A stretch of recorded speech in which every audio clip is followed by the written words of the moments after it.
Right યાર, તો કેમ છો? બધાનું સ્વાગત છે આજના વિડીયોમાં. યાર આજે આપણે જે છે એ ડીમન સ્લેયર એક્સપ્લેન કરવા જઈ રહ્યા છીએ. યાર સો લેટ્સ બિગિન. તો એપિસોડની શરૂઆતમાં આપણને એક તાજીરો નામનો છોકરો દેખાડવામાં આવે છે, જેના કપા ઉપર તેની બહેન હોય છે અને તે ઘાયલ હોય છે. જે યાર આઈથી સીન શિફ્ટ થાય છે અને પાછો આપણને જે છે એ તાજીરો જોવા મળે છે, જે કે ફૂલ વેચવા જઈ રહ્યો હોય છે. ત્યાં તેની મોમ પણ આવે છે અને તે તેને કહે છે કે જો તારું ફેસ કેટલું કાળું થઈ ગયું છે, અને ત્યારબાદ તે તેની મોમ જોઈ છે એનું ફેસ લુખે છે. પછી ત્યાં તેના ભાઈ બહેન પણ આવે છે, તે તેની સાથે જવાની જીદ કરે છે, પણ તાંજીરો જે છે એમને પહેલા ફૂસલાઈને ત્યાંથી નીકળી જાય છે અને રસ્તામાં તેની મોટી બહેન નેઝુકો તેને મળે છે. અને પછી આપણો તાંજીરો જે છે એ ગામમાં પહોંચી જાય છે અને ત્યાં તેને એક લેડી જોઈને કહે છે કે મને વિશ્વાસ નથી થયો કે તાંજીરો તું આટલા ખરાબ મોસમમાં પણ ફૂલ વેચવા આવી રહ્યો છે.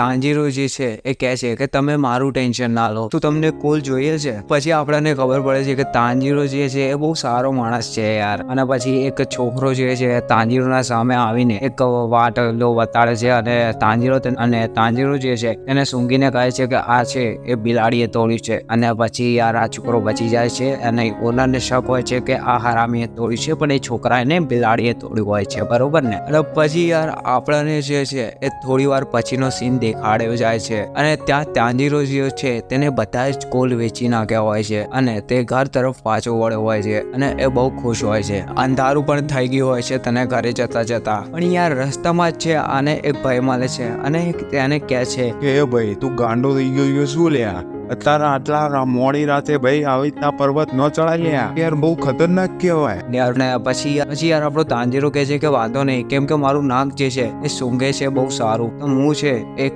કોઈ પણ ખતરાથી બચી જઈશ. યા કાકાજી એ થોડા સારા હોય છે યાર, તો આને જે છે એ કહે છે કે ભાઈ તમારે આ રહેવું હોય તો તમે રહી શકો છો આજની રાત માટે. અને યાર આ કાકો યાર બહુ જોરદાર માણસ હોય છે યાર. એ તાંજીરોને જે છે એ એની વાતોમાં ફોસલાઈને અંદર બોલાવી જ લે છે. યાર કાકો થોડો જેમ કે મેં કીધું સારો માણસ છે, તેથી તાંજીરોને તે ખાવાનું પણ આપે છે. યાર આ કાકો આને સમજાવે છે તને ખબર નથી શું કે રાતે જે છે એ પર્વત ઉપર રાક્ષસો પડે છે. પછી આપણો તાંજીરો કહે છે કે મને કહો તાણ ભાઈ આ રાક્ષસો આવી જેવા. યાર આ કાકો આના ભૈલું સમજાવે યાર, બીજું તો શું કરે. આ કાકો સમજાવે કે ભૈલું એ રાક્ષસો છે ને એ માણસો ખાય છે, એરિયા છે ને એ રાતે જ નીકળે, તેથી જ ભાઈ તારે છે ને એ રાતે આ નીકળવાનું નહીં. પછી યાર આપણો આ સારો કાકો કહે છે કે જો તારું ખાવાનું પતી ગયું હોય તો તું આ સૂઈ શકે છે અને જેવું સૂર્ય ઉગે તો તું અહીંથી જઈ શકે છે. યાર આપણો તાંજીરો જે છે એ સૂઈ પણ જાય છે અને પણ એને ઊંઘ નથી આવતી. એનો પ્રશ્ન પૂછે છે કે એ રાક્ષસો જે છે એ લોકોના ઘરમાં નથી ઘૂસતા? યાર આ કાકાએ કીધું કે એ લોકો એવું કરીએ કે અને એમને એવું કર્યું. એ આ ભૈલો જો છે ને એ થોડો અલ્પદુડો હોય છે, એ આપણા જેમ જ. તો ભાઈ આયરો પૂછે છે કે તો ભાઈ એ લોકોના ઘરમાં ઘૂસીને બધાને ખાઈ ચમ નહીં જતા? એ આ કાકા તેને સમજાવે છે તમારે તો રાક્ષસને મારવા વાળા જે છે એ બજારમાં વધી રહ્યા છે અને એ જ લોકો જે છે એ રાક્ષસોને ખાત્મો કરી રહ્યા છે, જેથી રાક્ષસોની સંખ્યામાં જે છે એ ઘટાડો થતો રહે છે, જેથી લોકો સુરક્ષિત રહે છે. ત્યાર પછી જે છે એ સવાર પડે છે અને આ ભૈલું આપણો અહીંથી નીકળી જાય છે. અને ભાઈ આના રસ્તામાં જે છે એને લોહીનો જે છે એ સુગંધ આવવા માંડે છે. આર્યો ભાઈ આપણો પાસે ઘરે આવીને જોવે છે ત્યારે તેની બેન નેઝુકો ને તેની પૂરી ફેમિલી જે છે એ મારી ગઈ હોય છે, પણ નેઝુકો જે છે એ જીવતી હોય છે. પછી આર્યો ભૈલું કોઈ પણ વાર કર્યા વગર નેઝુકોને ઉપાડીને હોસ્પિટલ લઈ જવા માટે તૈયાર થઈ જાય છે. ત્યાં રસ્તામાં જે છે એ નેઝુકો જે છે એ રાક્ષસમાં પરિવર્તિત થવાની ચાલુ થઈ જાય છે અને યાર પછી આનો પગ જે છે એ સ્લીપ ખાઈ જાય છે, જેથી આ નીચે પડી જાય છે. અને પછી આર્યો એની સામે જે છે એ નેઝુકોને જોવે છે જે શાંતિથી ઊભી હોય છે. પછી આ જેવો એના નજીક જાય છે તે રાક્ષસોના જેમ જ તાંજીરોને જે છે બટકું ભરવા આવે છે અને તાંજીરો તેની કુલ્હાડીથી તેને રોકી પણ પાડે છે. અને પછી તાંજીરો જે છે એ નોટિસ કરે છે કે નેઝુકોનું શરીર જે છે એ વધતું જાય છે.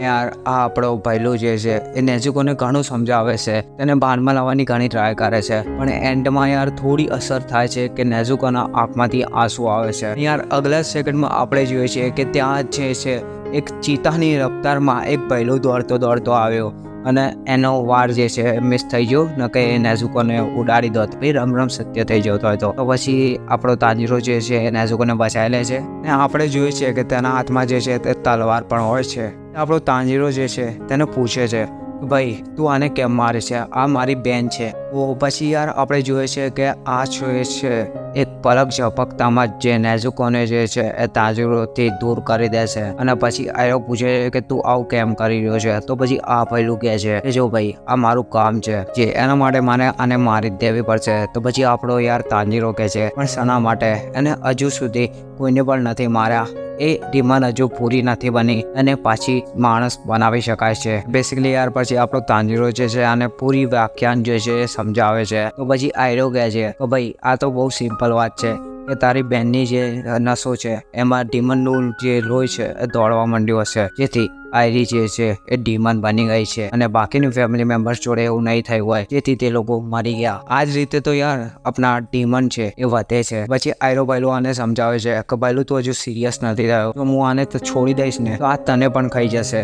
આપણો તાંજીરો કહે છે કે તું ભાઈ ખોટો છે, મને પૂરો ભરોસો છે મારી બહેન ઉપર કે હું તેને યાદ હશું. એ આયરો આપણો તાંજીરો કહે છે કે હું એને પાક્કું એક પાછો માણસ બનાવીને જ રહીશ. તો પછી આયરો કહે છે કે ભાઈ જો તને ના ખબર હોય ને તો હું તને કહી દઉં, એવી કોઈ રીત નથી કે રાક્ષસ જે છે પાછું માણસ બની શકે. એ તાંજીરો કહે છે કે વાંધો નહીં, હું શોધી લઈશ કે કેવી રીતના થાય. જરૂર ના જરૂર કોઈ નાસ્તો હશે જેથી જે છે ડીમન પણ પાછો માણસ બની જાય. પર યાર આ પહેલું જે છે માનતો નથી અને નેઝુકોના ગળામાં ઉપર તલવાર લગાવી દે છે. પણ આયરો ભાઈ ઘણી રિક્વેસ્ટ કરે છે તાંજીરો. યાર આ જોઈને તો ભૈલુને બહુ જ ગુસ્સો આવે છે. આ ડીમન સ્લેયર બોલે છે કે તને ખબર નથી પડતી કે શું. બેસિકલી યાર ભૈલું કહે છે કે ભાઈ તને લાગે છે કે તું આને પાછી સાજી કરી દઈશ, તને એવું લાગે છે કે આ એક સેકન્ડ માટે પણ તારી વાત સાંભળશે અને તારી વાત માનશે. મને એવું નથી લાગતું. હા, આને જિંદા છોડી દઉં એના માટે મારા જોડે છે એક પણ રીઝન નથી અને હું તમારી પરવા પણ કેમ કરું, હું મારું કામ કરીને જતો રહીશ, મારે શું લેવા દેવા. યાર આ પહેલું બહુ ટ્રાય હાર્ડ કરે છે આને સમજાવવાની. અને યાર બહારથી એવું ભલે નાટક કરતો કે ખરાબ છે પણ આ અંદરથી બહુ સારો ડિમન સ્લેયર હોય છે. તમે યાર મને કમેન્ટમાં એક વાત જરૂર જણાવજો કે આપણે હવે નોર્મલ ગુજરાતી સાંભળવી છે કે આવી ગુજરાતીમાં એક્સપ્લેન કરો. યાર આયરો જે છે નેઝુકોને મારવા જ જાય છે પણ આપણો આ તાંજીરો જે છે એને તરફ જો એક કુલાડી ફેંકીને એને બચાવી લે છે. આનો કોઈ ફાયદો નહીં હોતો કેમ કે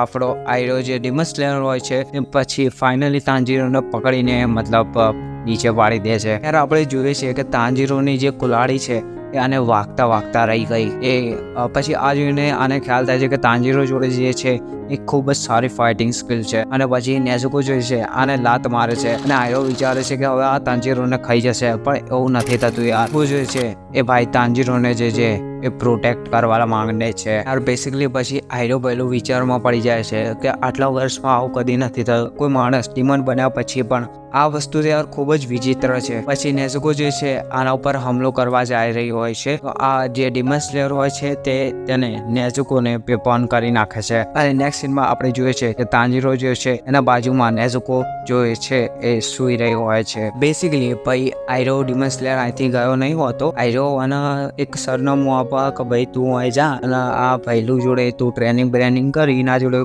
કોક ઇલાજ હશે અને તું આના જે નામ આવ્યું છે એ ભાઈ જોડે તું જા. બેસિકલી એવું આયરો કહે છે. આયરો પહેલું એવું પણ કહે છે કે તારી સિસ્ટરને જે છે એ તડકાથી બચાવીને રાખજે, નકે આ બળીને ખાક થઈ જશે. આટલું કહીને આ પહેલું અહીંથી જતો રહે છે. પછી આપણે જોઈએ છીએ કે તાંજીરો જે છે એ બધાની લાશોને જે છે એ દાટીને ત્યાંથી જતો રહે છે અને નેઝુકો અને તાંજીરો જે છે એ સાથે સાથે જાય છે. અને આ સાથે આ ડિમન સ્લેયર સીઝન 1નો પહેલો એપિસોડ આ પૂરો થાય છે. અને કમેન્ટમાં જરૂર કહેજો કે તમને કેવું લાગ્યું, તો એ હિસાબે હું બોલી શકું. બરોબર, આ મારું પણ નવું છે ગુજરાતીમાં એક્સપ્લેન કરું તો મારે પણ થોડી ભૂલો થઈ શકે છે. તમે એક વાત કહેજો કે નોર્મલ એક્સપ્લેન કરું કે આવી રીતના જ કરું, કમેન્ટમાં એક ક્લિયર કરજો જેથી મને ક્લિયરિટી મળે. ઓકે તો બાય, પીસ આઉટ. મળતા એપિસોડ में, बाय, पीस आउट.